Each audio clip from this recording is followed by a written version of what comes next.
같이 하나님 말씀 보도록 그렇게 하겠습니다. 하나님 말씀은 요한계시록 4장 1절에서 5절까지 말씀 보겠습니다. 요한계시록 4장 우리 같이 한 목소리 읽겠습니다.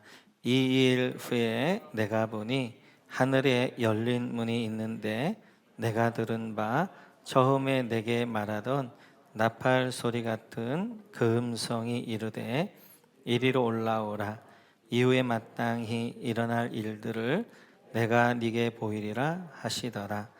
내가 곧 성령에 감동되었더니 보라, 하늘에 보좌를 베풀었고 그 보좌 위에 앉으신 이가 있는데 앉으신 이의 모양이 벽옥과 홍보석 같고 또 무지개가 있어 그 보좌에 둘렀는데 그 모양이 녹보석 같더라. 또 보좌에 둘러 24 보좌들이 있고 그 보좌들 위에 24 장로들이 흰옷을 입고 머리에 금관을 쓰고 앉았더라. 보좌로부터 번개와 음성과 우레소리가 나고 보좌 앞에 켠 등불 7이 있으니 이는 하나님의 7 영이라. 아멘. 저희는 지금 완성된 하늘교회 예배를 같이 살펴보는 가운데 있습니다. 요한이 하늘문 열려서 하늘을 봤는데 하늘에 하나님의 보좌가 펼쳐져 있고 그 보좌에 하나님이 앉아 계시고 그리고 그 주위 둘에 24 장로들이 앉아 있었는데 그 24 장로는 신약교회와 구약교회에 승리한 성도들이 앉아 있었다라고 말씀을 드렸고요. 또한 네 생물이 있었는데 네 생물까지는 봤습니다. 오늘 요한계시록 4장에서 하나 안 봤던 거 있는데 우리 5절 말씀 같이 한번 보도록 그렇게 하겠습니다. 5절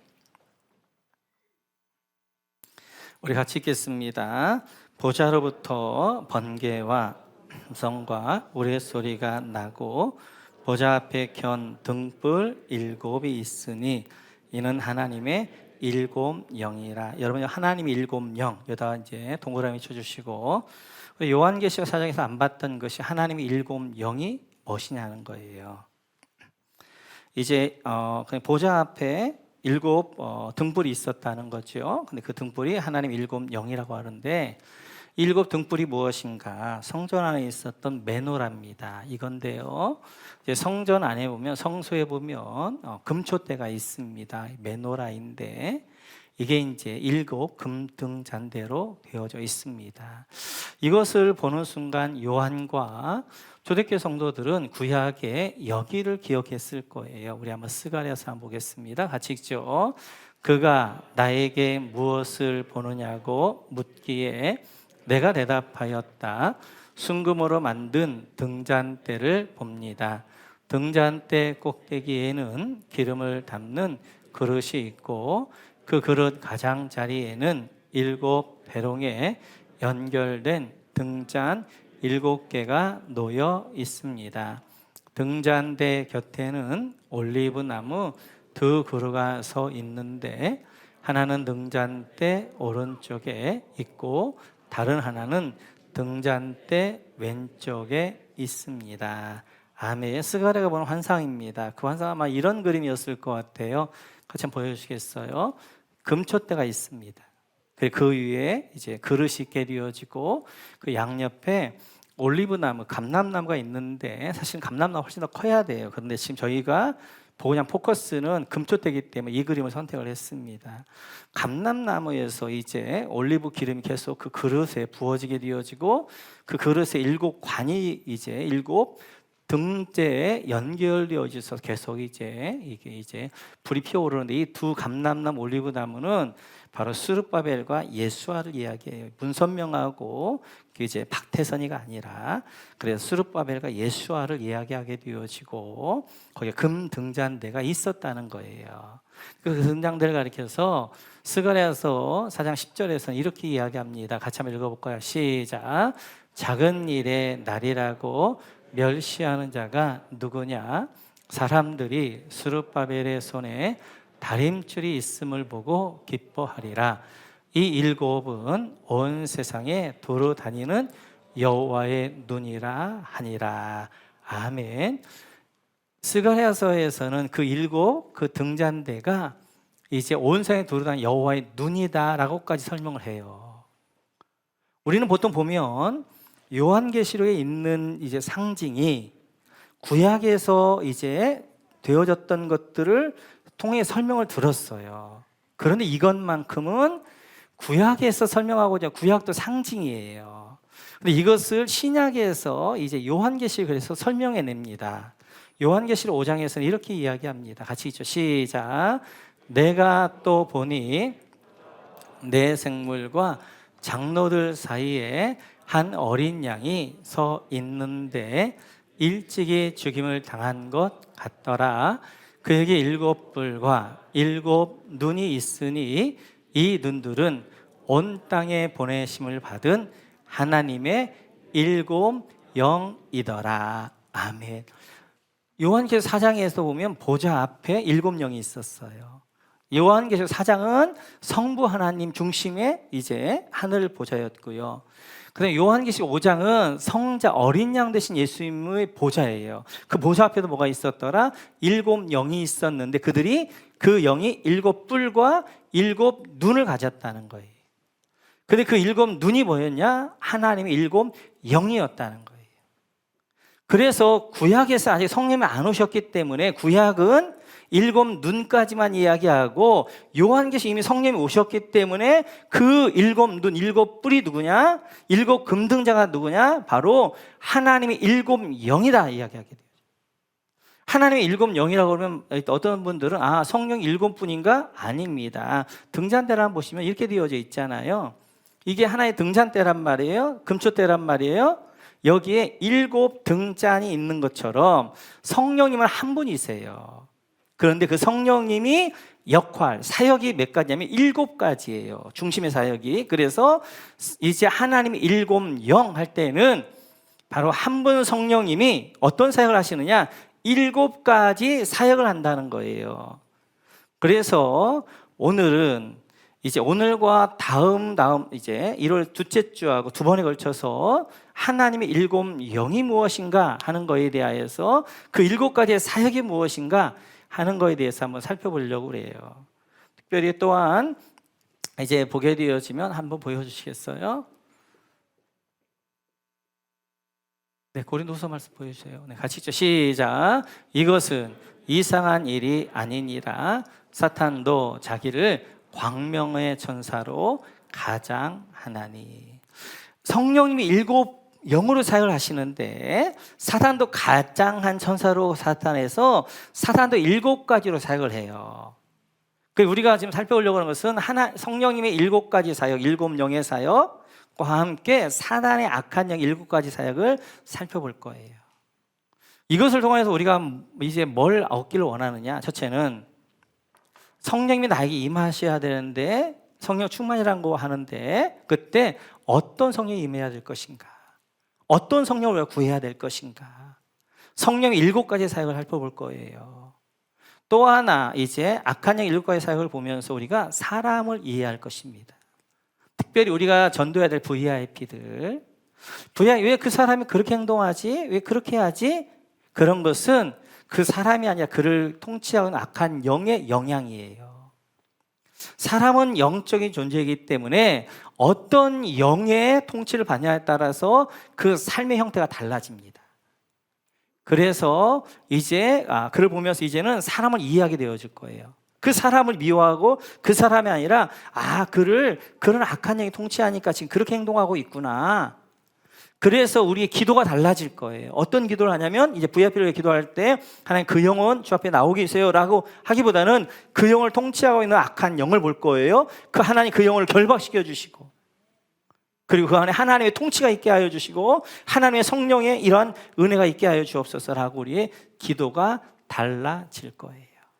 자, 그러면 하나님의 일곱 영 사역 가운데 오늘은 두 가지를 살펴보고요.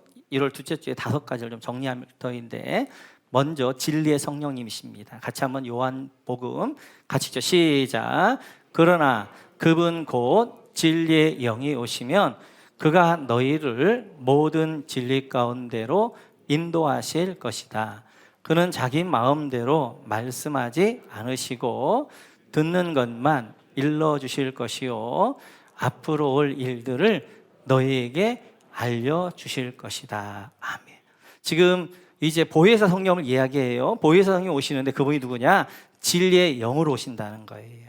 진리의 성령 오십니다. 그래서 우리를 진리 가운데로 인도할 것이고 진리를 깨닫게 할 것이다 라고 말씀하게 되어져요.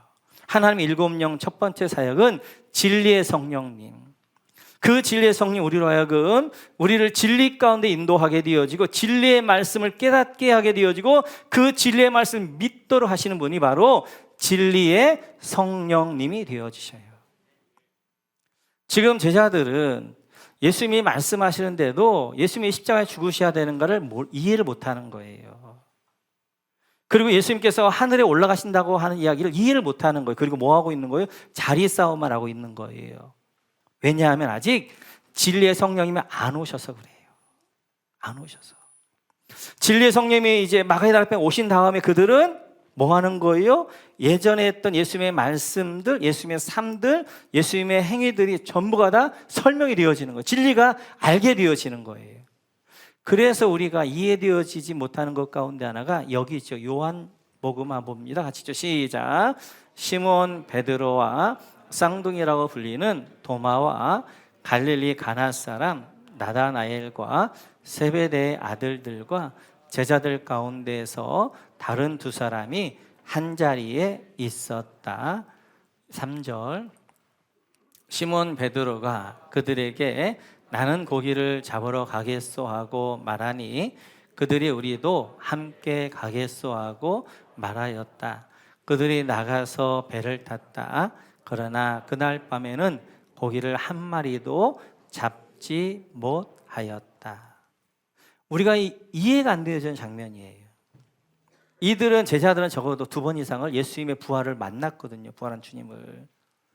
예수님 십자가에 죽으셨을 뿐만 아니라 십자가에 이제 부활하신 것들을 이들이 만났어요. 그러면 이들은 어떻게 해야 되는 거예요? 부활의 주님을 증거해야 되잖아요. 부활의 주님을 지금 전해야 될 이들이 뭐 하는 거예요? 야, 우리 고기 잡으러 가자. 부활의 주님을 만났는데도 불구하고 사람을 낚는 어부가 아니라 뭐 하는 거예요? 물고기를 낚는 어부로 다시 돌아간단 말이에요. 아니, 부활의 주님을 만났던 이들이 왜 사람을 낚는 어부가 되지 않고 물고기를 잡는 어부로 다시 예전으로 돌아가냐는 거예요. 그것은 사도행전 2장에 가서 성령이 오십니다. 진리의 성령이 오셔서 예수님 말씀하셨던 것, 예수님 행동했던 것, 예수님 그것들이 다 이해가 되어진 이때, 아, 예수님의 말씀이 이런 말씀이구나. 예수님 십자가에 죽으심이 이런 거구나. 예수님 십자가의 부활이 이런 의미가 있구나. 예수님의 승천이 이런 것이고 하나를 이렇게 계시구나 하는 것들을 그때 알게 되어지는 거예요. 그래서 이제 사도행전 3장에 보면 그 유대한 오순절 설교가 나오게 되어지고 그들은 이렇게 바뀐 사람들이 되어지는 거예요. 우리 한번 4장 말씀 같이 한번 볼까요? 시작. 베드로와 요한이 대답하여 이르되 하나님 앞에서 너희의 말을 듣는 것이 하나님 말씀을 듣는 것보다 옳은가 판단하라. 우리는 보고 들은 것을 말하지 아니할 수 없다 하니. 베드로 요한이 담대하게 어떻게 하나님의 말씀을 증거합니다. 그리고 잡혔어요. 그랬을 때 그들이 이렇게 이야기합니다. 우리가 하나님 앞에서 하나님 말씀과 너희 말 듣는 건 무엇이 옳은가 너희가 판단해 보아라. 이들은 담대하게 이제 복음을 증거할 뿐만 아니라 진리를 증거할 뿐만 아니라 진리 앞에 목숨을 내놓은 사람들이 된다. 왜냐하면 사도행전 2장에서 진리의 성령을 만났거든요. 그 진리의 성령님이 예수 그리스도 해석해내기 시작하는 거예요. 그 말씀이 그 삶이 해석해 되어지면서 그 진리가 이해가 되어지고 그 진리가 믿어지게 되어지고 그리고 그 진리를 향하여 그들이 전하게 되어지고 진리 앞에 자기 목숨을 내놓는 사람들이 되어져요. 하나님의 말씀이라는 것은 내가 똑똑하기 때문에 내가 많이 배웠기 때문에 하나님의 말씀이 믿어지고 이해되는 게 아닙니다. 디모데후서를 보면 이렇게 말씀하게 되어지지요. 같이 한번 읽습니다. 모든 성경은 하나님의 감동으로 된 것으로 교훈과 책망과 바르게 함과 의로 교육하기에 유익하니. 모든 성경은 하나님의 감동, 성령의 감동 가운데 기록되어진 거예요. 그 성령의 감동 가운데 기록되어진 그 말씀은 우리 안에 진리의 성령이 임하셔야 그 말씀을 깨닫게 되어지고 믿어지게 되어지고 그 말씀대로 순종하는 삶이 되어지는 거예요. 그래서 많이 배운 사람이 하나님의 말씀을 믿는 게 아니라, 하나님의 말씀을 깨닫는 게 아니라, 학교를 안 다니셨다 할지라도 어르신들은 이 말씀이 믿어지고 이 말씀대로 순종하는 이유는 그들 가운데는 진리의 성령이 오셨기 때문에 그렇습니다. 그럼 우리 이제 주변의 사람들, 이제 교회를 다니는 사람들에게 왜 안 믿어져? 라고 뭐라고 할 것이 아니라 그분들은 더 힘든 거예요. 신앙생활하면서 가장 힘든 분들 누구냐면 여기 앉아 있는데 설교가 안 들리는 분들이. 어쩔 수 없이 아내 때문에 그냥 끌려와서 앉아 있긴 하지만 이 설교가 들리게 되어, 진리의 말씀이 들리게 되어, 그것이 꾸준한 말씀이 되면 예배가 너무너무 사모하고 은혜가 되어지는 거예요. 근데 앉아있는데 뭔 말인가를 모르겠어요. 왜냐하면 내가 육적인 강의를 하는 것이 영적인 하나님의 말씀을 선포하니까 안 믿어지는 거예요. 그리고 이 말씀이 뭔가를 모르는 거예요. 그러면 너무너무 힘든 거예요. 그럴 때 우리가 구해야 될 성령이 진리의 성령님이십니다. 진리의 성령님, 제가 이 자리에 앉아 있는데 하나님 말씀이 안 믿어집니다. 하나님 말씀이 이해가 안 되어집니다. 진리의 성령이 오신 분들은 제가 이야기할 때 막 신약과 구약이 꿰어지면서 착착착 맞춰져 가니까 와, 이런 일이 있었네, 아 그러네, 그거였네, 그러면서 막 그 예배가 감격있고 은혜가 있는데, 진리의 성령님이 안 오신 분들은 앉아 있어도 말씀 깨달아지지 않고 믿어지지 않고 너무너무 힘든 거예요. 그런 분들은 하나님, 오늘 기도할 때 어떻게 기도하냐면, 하나님 진리의 성령님 내 안에 오셔서 나라고 진리를 깨닫게 하시고 믿어지게 하여 주시고 그 진리 때문에 기뻐 뛰어 춤추며 뛰게 하여 주옵소서 라고 기도해야 될 줄로 믿습니다. 이렇게 성령님의 첫 번째 사역, 진리의 성령님의 사역이라면 사단의 사역은 이것입니다. 같이 한번 읽어보겠습니다. 같이 읽죠. 우리는 하나님에게서 났습니다. 하나님을 아는 사람은 우리의 말을 듣고 하나님에게서 나지 않은 사람은 우리의 말을 듣지 않습니다. 이것으로 우리는 진리의 영과 미혹의 영을 알아봅니다. 악한 사단 마귀의 첫 번째 사역은 미혹의 악한 영입니다. 성경도 그 둘을 딱 비교해요. 그러면 진리의 영 가운데 있는 사람은 어떻게 할 수 있느냐? 하나님의 종들의 말을 들어요.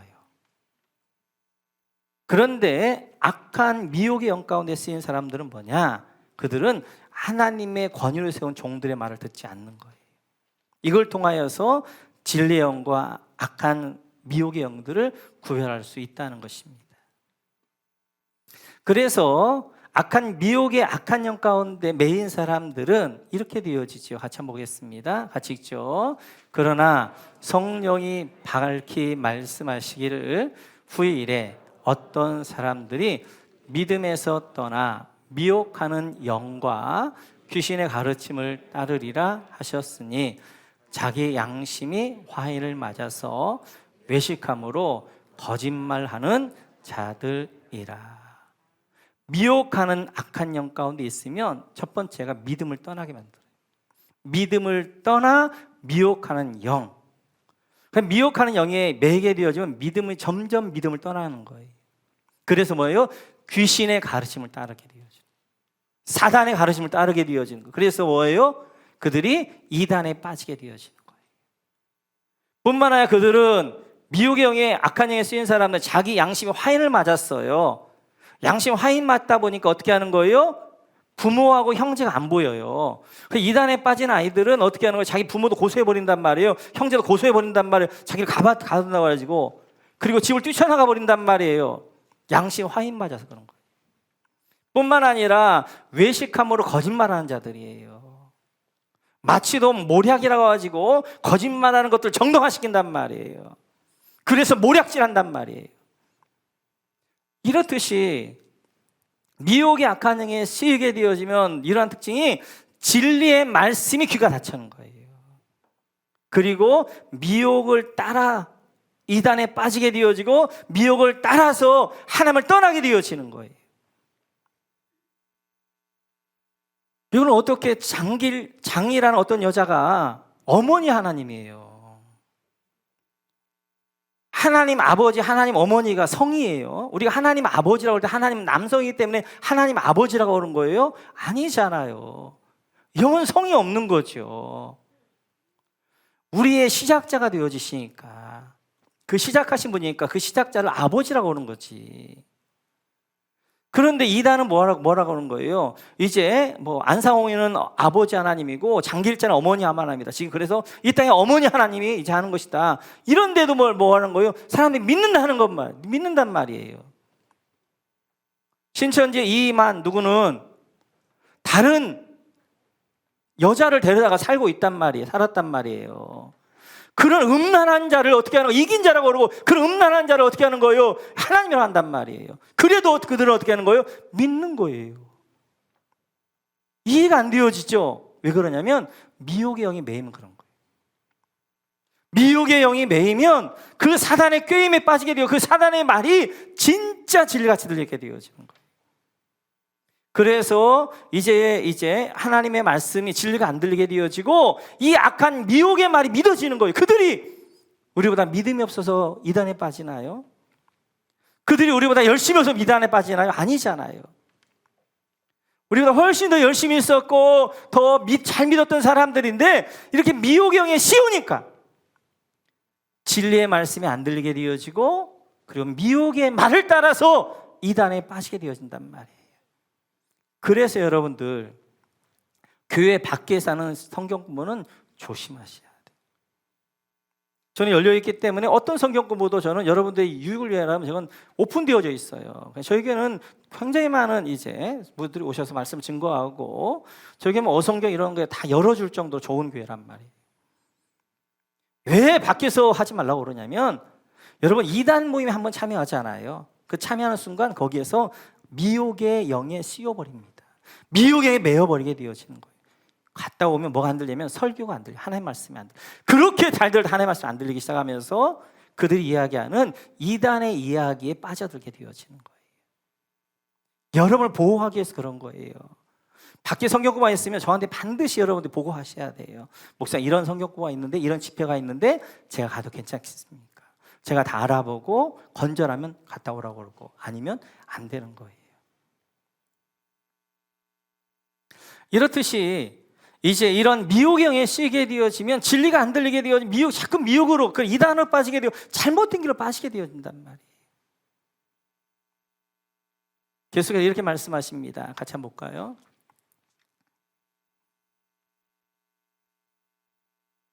네, 같이 읽습니다. 시작. 사울이 주께 물었으나 주께서 그에게 꿈으로도 우림으로도 예언자로도 대답해 주지 않으셨다. 그래서 사울은 자기의 신하들에게 명령하였다. 망령을 불러오는 여자 무당을 한 사람 찾아보아라. 내가 그 일을 찾아가서 물어보겠다. 사울의 신하들이 그에게 말하였다. 엔돌에 망령을 불러올리는 무당이 한 사람 있습니다. 미혹영에 씌였던 대표 인물이 사울입니다.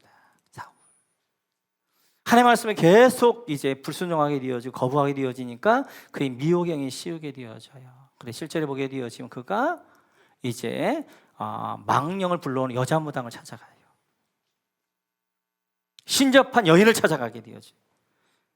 그래서 무당을 찾아가게 되어 점을 치게 되어지고 그리고 그 이제 홀려서 이제 거기에 어떻게 결국 그도 이제 결국 망하게 되어진 인생이 되었단 말이에요. 점 보러 가시면 안 되는 거예요. 무당 찾아가면 안 되는 거예요. 무서운 것 가운데 하나가 거기 있는 순간 미혹영에 씌인단 말이에요. 그러면 점점 진리에서 떠나게 되어지는 거예요. 장난해도 오늘의 운세 안 보는 거예요. 오늘의 운세 볼 시간에 하나님 앞에 경건의 시간, 하나님 말씀 앞에 나가세요. 하나님 말씀 앞에. 이렇듯이 성령의 첫 번째 사역이 진리의 영이라면 사단의 첫 번째 사역은 이제 악한, 미혹하는 악한 영의 사역이 되어지는 거예요. 두 번째 성령님은 은혜의 성령님이십니다. 같이 한번 읽습니다. 시작. 하나님의 아들을 짓밟고 자기를 거룩하게 한 언약의 피를 대수롭지 않게 여기고 은혜의 성령을 모욕한 사람은 얼마나 더 무서운 벌을 받아야 하겠는가를 생각해 보십시오. 성령의 두 번째 사역은 은혜의 성령님이십니다. 은혜의 성령 오시면 세 가지의 특징이 있어요. 첫 번째는 은혜를 사모하게 되어져요. 은혜를 목마른 사슴이 샘물 갈급한 같이 은혜를 갈구하게 되어져요. 그러다 보니까 은혜의 자리로 나가요. 그리고 그런 사람에게는 하나님의 은혜가 임하게 되어져요. 그래서 이제 그들에게는 예배의 감격이 있습니다. 말씀의 은혜가 있습니다. 찬양의 기쁨이 있습니다. 그리고 봉사의 기쁨이 있게 되어지고 형제와 교통하는 이제 은혜가 그런 충만함이 있게 되어져요. 성령님이 7가지 사역을 하는데 성경에는 성령님을 비유하고 있는 것도 7가지예요. 바람 같은 성령, 물 같은 성령, 불 같은 성령. 이것까지 다 하면 여러분 너무 헷갈리니까 이건 제가 안 하려고 그래요. 근데 은혜의 성령님은 물 같은 성령님이세요. 물 같은 성령님. 이스라엘 땅에서 봐야 돼요. 이스라엘 땅에서 광야하고 옥토하고 차이는 딱 하나예요. 땅은 똑같아요. 그런데 뭐냐면 물이 있냐 없냐예요. 물이 있으면 옥토가 되어져요. 물이 없으면 광야가 되어져요. 그래서 건기 때는 광야인데요, 우기가 되어지면 거기가 옥토가 되어져요. 마찬가지예요. 하나님의 은혜의 성령이면 물 같은 성령님이세요. 그래서 이제 메마른 심령 가운데 이 은혜의 성령이 오시게 되어지면 하나님의 은혜로 그 마음밭이 좋은 땅이 옥토가 되어지는 거예요. 길가밭 같은 마음이, 돌짝밭 같은 마음이, 그리고 자갈밭 같은 마음이 옥토밭이 되어지는 것, 이것은 바로 은혜의 성령님, 그 안에 물된 동산이 될 때 그런 이제 옥토가 되어지는 거예요. 또한 은혜의 성령이 오시면 은혜를 은혜로 알게 합니다. 같이 한번 볼까요? 같이 시작. 우리는 세상의 영을 받은 것이 아니라 하나님께로부터 온 영을 받았습니다. 그것은 우리로 하여금 하나님께서 우리에게 주신 은혜의 선물을 깨달아 알게 하시려는 것입니다. 아멘. 하나님께로부터 온 영, 성령, 은혜의 영이 오시면 어떻게 된다? 은혜의 선물을 깨닫는 거예요. 알게 하는 거예요. 우리에게는 늘 하나님의 은혜가 임합니다. 하나님의 은혜 가운데 삽니다. 그런데 중요한 것은 하나님의 은혜를 깨닫느냐, 깨닫지 못하느냐, 하나님의 은혜를 아느냐, 알지 못하느냐 차이예요. 은혜의 성령이 오시면 내 안에 하나님, 이것도 하나님의 은혜입니다. 이것도 하나님의 은혜입니다. 이것도 하나님의 은혜입니다. 그래서 그에게 뭐가 나오냐면 감사가 나오게 되어져요. 우리 욥의 아내를 한번 볼까요? 같이 한번 시작. 욥이 제 가운데 앉아서 질그릇 조각을 가져다가 몸을 긁고 있더니 그의 아내가 그에게 이르되 당신이 그래도 자기의 온전함을 굳게 지키느냐? 하나님을 욕하고 죽어라. 오늘 욥의 아내가 뭐라고 얘기하냐면 지금 하나님을 욕하고 죽어라, 그렇게 이야기한단 말이에요. 근데 같은 상황에 있는 욥은 이렇게 이야기합니다. 같이 읽죠. 시작. 이때 욥은 일어나 슬퍼하며 겉옷을 찢고 머리털을 민 다음에 머리를 땅에 대고 엎드려 경배하면서 이렇게 말하였다.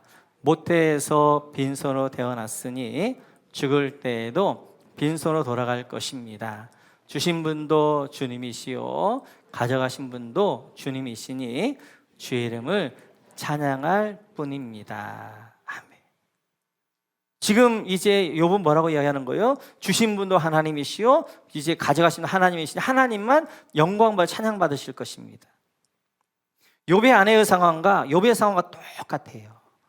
근데 한 사람은 하나님을 욕하고 죽어라 라고 하는 반면에 이제 욥은 뭐 하는 거예요? 하나님 앞에 감사하고 이제 주신 분도 취하시면 하나님만 영광 받으시고 하나님 앞에 영광 돌린단 말이에요. 둘의 차이는 욥에게는 하나님의 은혜가 임했어요. 이제 은혜의 눈이 열렸어요. 은혜가 보이는 거예요. 주신 것이 보이는 거예요. 그래서 그 비참한 상황 가운데서도 뭐 하는 거예요? 은혜를 고백하게 되어지는 거예요. 그러나 욥의 아내는 은혜의 성령이 오지 않으니까 어떻게 하는, 은혜가 안 보이는 거예요. 불평만 보이는 거예요. 그러니까 당신 욕하고 죽어 이렇게 이야기하는 거란 말이에요. 이렇듯이 은혜의 성령이 오셔야 내 안에 하나님이신 은혜를 알게 된단 말이에요. 그래서 은혜를 고백하게 되어지고 그 은혜 앞에 감사하게 되어지고 그 하나님을 찬양하게 되어지고, 세 번째 은혜의 성령이 오시면 순종하는 삶이 되어집니다. 우리 한번 창세기를 같이 한번 볼까요? 시작. 그러나 노아는 여호와께 은혜를 입었더라. 노아에게 여호와의 은혜를 입었어요. 은혜의 성령이 오셨어요. 그랬더니 그 다음에 하나님이 노아에게 120년 동안 방주를 지켜야 합니다. 그 말씀에 순종하게 되어져요. 120년 방주를 짓는 거 합리적이지 않아요. 쉽지 않아요. 첫째는 방주는 바다에 지어야 돼. 그런데 산 위에다 짓는단 말이에요. 둘째로 이제 제가 이 요한계시 끝나면 창세기로 갈 건데요. 노아 홍수 전까지는 비가 내리지 않았어요. 그러지 않아도 여기는 충분하게 이제 습기가 있었기 때문에 비 올 필요가 이제 없었어요. 비를 안 받음에도 불구하고 비로 이 땅을 멸망시킬 거라고 하는데 믿고 어떻게 방주를 짓는 거예요. 제일 힘든 것은 사람들의 조롱과 비웃음이었습니다. 야, 120년 동안 조롱과 비웃음 가운데에도 그가 흔들리지 않고 120년 동안 방주를 짓는단 말이에요. 그럴 수 있었던 이유는 그게 늘 하나님의 은혜가 임했어요. 근데 그 은혜가 그러하고 순종하게 하는 거예요. 순종하게 하는 거예요. 1년 순종하는 거 아닙니다. 10년 순종하는 것이 아닙니다. 120년 동안 이제 그게 아무 증거도 없어요. 비올 이제 그런 증거도 없는데도 불구하고 120년 동안 순종하는 이유는 뭐냐면 그에게 은혜의 성령 임하니까 순종하게 되어지는 거예요. 이렇듯이 은혜의 성령이 임한 분들에게 나타나는 특징 세 가지는 은혜를 이제 사모하게 되어지고 은혜의 자리에 나갈 줄 알게 되어지고 은혜를 받게 되어지고 은혜를 은혜로 알게 되어지고 뿐만 아니라 순종하는 삶을 산단 말이에요. 그러면 사단은, 악한 영은 두 번째 사역이 무엇이냐? 그것이 바로 불순종입니다. 불순종의 악한 영이에요. 같이 한번 볼까요? 같이 읽죠. 시작. 그때 너희는 그 가운데서 행하여 이 세상 풍조를 따르고 공중의 권세 잡은 자를 따랐으니 곧 지금 불순종의 아들들 가운데서 역사하는 영이라. 불순종한 아들들이 있어요. 근데 그 불순종한 아들들을 위에는 뭐가 있더라? 불순종의 아들들 가운데 역사하는 영. 불순종의 악한 영이 임하니까 그들이 뭐 하는 거예요? 불순종하게 되어지는 거예요. 불순종한 그들이 뭐 하는 거예요? 세상의 풍조를 따라갑니다. 공중의 권세자를 따라갑니다. 그래서 악한 영이 임하게 되어지면 두 번째 악한 영의 사역이 불순종의 사역인데 그럴 수밖에 없지요. 왜냐하면 하나님의 은혜가 떠나면 물이 없어지면 그 밭이 강팍한 밭이 되어지는 거예요. 그 밭이 길가밭같이 되어지는 거예요. 그러니까 이제 순종할 수가 없는 거예요. 순종하고 싶은데 순종이 안 되는 거예요. 그래서 내가 자꾸만 불순종하고 싶다. 그러면 우리는 뭘 구해야 되냐면 은혜의 성령을 구해야 된다면 우리 안에 하나님의 은혜가 강물 같은 은혜가 물 같은 은혜가 그 이제 담배 같은 은혜가 우리 가운데 부어져야 내 마음이 그 은혜 가운데 순종하게 된단 말이에요. 또한 불순종하는 사람의 악한 영 가운데 있는 사람들의 특징이 뭐냐면 늘 입만 열면 불평이에요. 그럴 수밖에 없는 거죠. 물이 없으니까 이제 그냥 그 땅이 말라 있으니까 푸석푸석하게 되니까 밟기만 하면 먼지 후툭 난단 말이에요. 이 일 하려고 해도 이것 때문에 불평, 저것 때문에 불평, 저것 때문에 불평, 늘 불평밖에 없단 말이에요. 불순종의 악한 영이 오게 되어지. 불순종의 악한 영이 오게 되면 세 번째 특징이 뭐냐면 싸움 따게 됩니다. 싸움 따기. 관계들이 틀어지기 시작해요. 그래서 자기 안에 하나님의 은혜가 머물지 않으니까 이제 어떻게 하는, 이 사람하고도 부딪히고 저 사람 부딪히고, 그리고 이제 뭔가 시비만 걸리면 그거 싸우려고 한단 말이에요. 은혜의 성령 오신 분의 특징은 뭐냐면 온유함이에요. 온유함. 여유가 있어요. 누가 날 좀 괴롭혀도 아니 그런가 보다 그냥 넘어간단 말이에요. 그런데 은혜, 이제 이런 불순종의 악한 영 가운데 있으면 그 심령이 메말라 있으니까 누가 조금만 건드려도 그냥 확 일어나면 혈기가 일어나게 되어지고 싸움하게 되어지고 부딪히게 되어지고.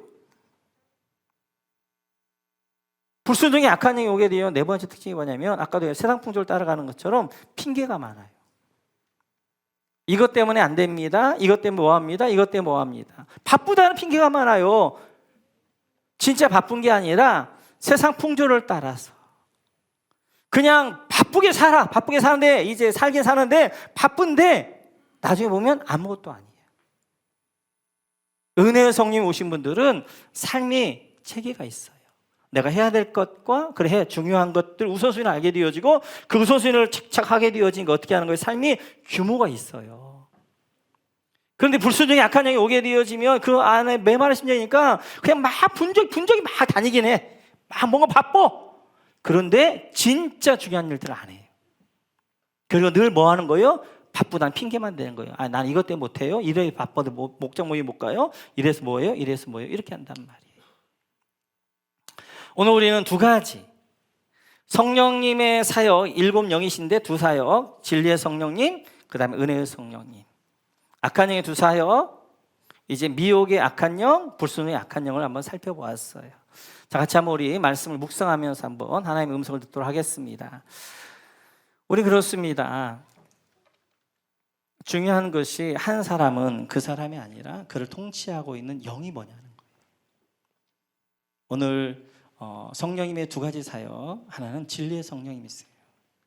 나는 지금 진리를 사모하고 진리가 믿어지고 있는가, 진리의 말씀이 잘 들리고 있는가. 없다면 진리의 영을 구하셔야 돼요. 두 번째, 성령님은 은혜의 성령님이세요. 나는 은혜를 사모하고 은혜의 자리를 나가고 내가 은혜를 경험하는가. 하나님의 은혜로 내가 보는 깨닫는 눈이 있는가.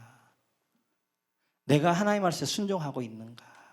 자꾸 불순종하고 싶다면 여러분 안에 하나님 나에게 은혜의 성령을 부으셔서 하나님의 은혜가 내 안에 충만하게 하소서. 그렇게 우리 기도해야 될 것이고, 혹시 우리 가운데 악한 영이 나를 통치할 수도 있어요. 그래서 자꾸 하나님 말씀에 다치고 미혹의 영을 따라서 이제 내가 자꾸 세상으로 나가거나 자꾸 전보로 다니거나 이러면 미혹의 영이에요. 아니면 불순종이에요. 내 안에 자꾸 불순종하고 싶고, 내 안에 자꾸 불만이 있게 되어지고, 그리고 내 안에 자꾸 원망이 되어지고, 자꾸 막 싸우려고만 하게 되어지고, 그리고 자꾸 그냥 바쁘다는 핑계만 되게 해줘요. 그러면 불순종의 영이 내 안에 있는지도 몰라요.